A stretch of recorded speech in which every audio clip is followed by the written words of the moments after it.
है उसी के ऊपर तुम्हारा लल्ला बैठा बैठा खेल रहा है। जैसे ही मैया यशोदा ने सुना है तो दौड़ करके बेटा को उठा लिया और राक्षसी को बुरा भला कहने लगी। भक्तों, सभी गोकुल वासियों ने पूतना का शरीर इतना भयानक था, इतना बड़ा था कि आज काट काट करके पूतना के शरीर को जलाया। और जब पूतना का शरीर जलाया जा रहा था तो इतनी सुंदर सुगंध उत्पन्न हो रही थी कि देख सुगंध को आज महक को सभी गोकुल महक रहा था, इतनी सुंदर सुगंध उत्पन्न हुई। अब हम तो विचार करने की बात है कि पूतना तो एक राक्षसी थी और विचार क्या लेकर के आई थी कृष्ण को मारने के लिए। फिर जब उसका शरीर जलाया गया तो दुर्गंध क्यों नहीं आई, सुगंध क्यों उत्पन्न हो रही थी? क्योंकि हमारे कृष्ण कहते हैं कि दूध तो मैया यशोदा ने भी कृष्ण को पिलाया और दूध मैया देवकी ने भी पिलाया था और दूध मौसी पूतना ने भी पिलाया।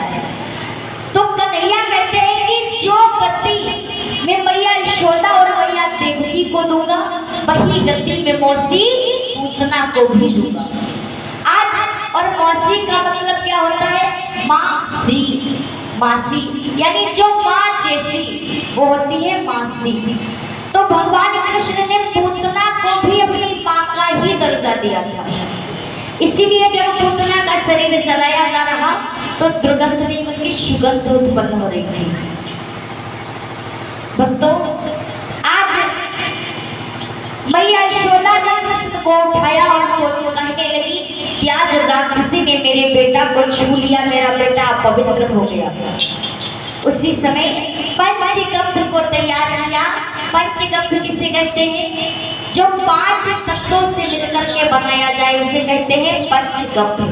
देखिए, गाय का घी, गाय का दूध और गाय का दही और होता है गाय का मूत्र, गाय का गोबर। ये 5 तत्व मिलाकर के बनता है पंचगव्य। देखिए, पहले ऐसा ही हुआ करता था, अगर कोई बालक बीमार होता था तो उसे पंचगव्य से स्नान करा दिया करते थे, वो ठीक हो जाता था।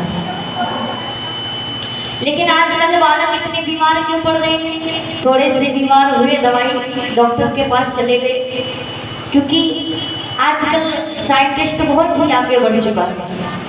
भक्तों, मैया यशोदा ने पहले कन्हैया के पूरे शरीर में गोबर लगा दिया, उसके बाद में गाय के मूत्र से स्नान करवा दिया, ऊपर से पूरे शरीर में दही लगा दिया, घी लगा दिया, फिर दूध से नहला दिया।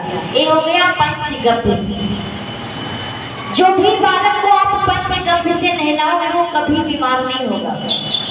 भक्तों, आज मैया यशोदा ने लाला को पंचगव्य से स्नान कराया, उसके बाद में सुंदर वस्त्रों को पहनाया, वस्त्रों को पहना करके सुंदर पालने में सुला दिया।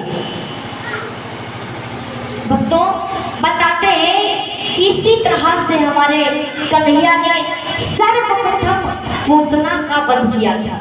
भगवान श्री राम ने ही सर्वप्रथम नारी का वध किया और भगवान श्री कृष्ण ने भी सर्वप्रथम नारी को ही मारा।